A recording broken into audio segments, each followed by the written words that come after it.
At the height of the First World War, the world witnessed the first ever combat tanks. The armored giants made for breaching enemy fortifications were sowing fear. But at the same time, they were incredibly clumsy. It would take their creators a lot of time to find the perfect shapes and optimal design solutions. In the meantime, creative processes would sometimes give birth to truly peculiar machines, like giants with diamond-shaped tracks, self-propelled armed boxes, and others. Great Britain was the first to introduce tanks into regular service, with France following suit. The Republic didn't limit itself to developing its own combat vehicles. It also established domestic production. For instance, the St-Chamond was one of the most mass-produced tanks of the period, bearing the name of the manufacturing commune. It was designed as an armored and well-armed combat vehicle with an ability to cross trenches and ditches. Its main advantage was going to be a long-barreled 75mm cannon. The task of putting it inside the tank was given to one of the gun's creators, military engineer Émile Rimailho. Unlike his later counterparts, he had to quite literally put the cannon inside the tank. The field gun had to be fit whole, together with its mount. The barrel was sticking out in the front of the hull, while the rest of the machine was something like a superstructure. The cannon was a major trait of the tank, but it had other advantages as well.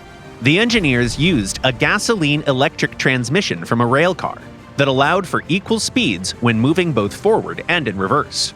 A top speed of 12 kilometers an hour may seem laughable now, but back then, it was twice as fast as the British diamond-shaped model. At least, in theory. Practice was much less straightforward.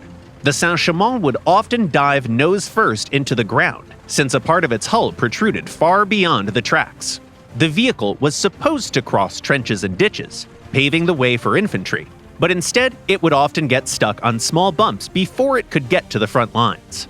Of course, this fact couldn't help but ruin its reputation. What's the point of a machine that would rather get stuck on the road than aid in combat? Besides, the German army quickly found ways to counteract armored vehicles by adding cannons to their positions and surrounding them with special moats. The mobility problems made the vehicle perform poorly, even as an SPG. Nevertheless, a tank is a tank, meaning it's still armed and armored. In some sense, the St-Chamond was the precursor of tank destroyers and self-propelled guns. More specialized and advanced designs that tried to fit the most powerful gun available into a turretless hull. French engineers learned a good lesson from that tank.